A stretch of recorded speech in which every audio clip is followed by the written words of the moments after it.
নমস্কার সবাইকে। তো আজকের শিবরাত্রিতে আমি কি কি করলাম আর উপোস করেছিলাম আর কি ভোগ খেয়েছি সেটা তোমাদের সাথে চলো শেয়ার করি। তো প্রথমে এখানে আমি সন্ধেবেলা ধূপ মোমবাতি বেলপাতা মধু ঘি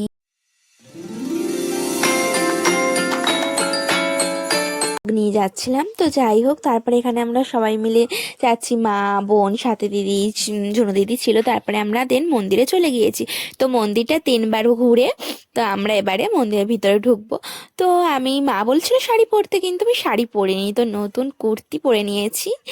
দেন জল ঢেলে দিয়েছি প্রথম প্রহরে। তো এবারে আমি একাই বসে আছি, সবাই চলে গিয়েছিল যেহেতু আমি একাই উপোস করেছিলাম।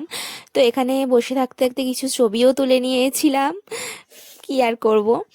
তো তারপরে এখানে কিছু বাচ্চা ডান্স করছিল, ওখানকারই বাচ্চা। তো ছোটরা, তো ওদেরকে ডান্স দেখলাম একটু। তারপরে আমাদের মহাদেবকে দেখে নাও, কত কত সুন্দর দেখতে লাগছিল আজকে, আর কি বলবো। আর এখানে ভোগ দেওয়া হয়েছিল অনেক কিছু।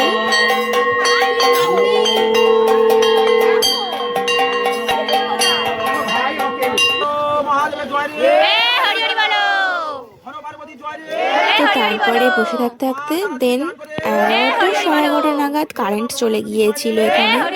তো যাই হোক, তারপর আবার চলেও এসেছিল, কারেন্টে চলে গিয়েছিল তাও মোমবাতির আলোতে মহাদেবের মুখটা জাস্ট দেখো, মানে উফ, শান্তি শান্তি। তো তারপরে এখানে বাবন জেঠু একটা গল্প বলছিল আমাদেরকে, তো সেটাই আমরা বসে বসে শুনছিলাম। তো দেন এখানে হোম হচ্ছে।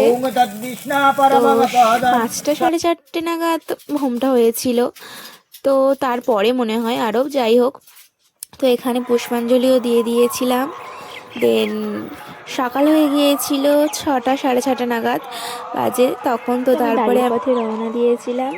দেন ওখান থেকে কিছু প্রসাদও নিয়ে এসেছিলাম আমি, তো প্রসাদটা খাবো। তো এখানে আমি আমার প্রসাদ নিয়ে বাড়ির দিকে রওনা দিয়েছি। তো এখানে অনেক কিছুই প্রসাদে ছিল। তো ভিডিওটা কেমন লাগলো অবশ্যই কমেন্টে জানিও। টাটা সবাইকে, ভালো থেকো।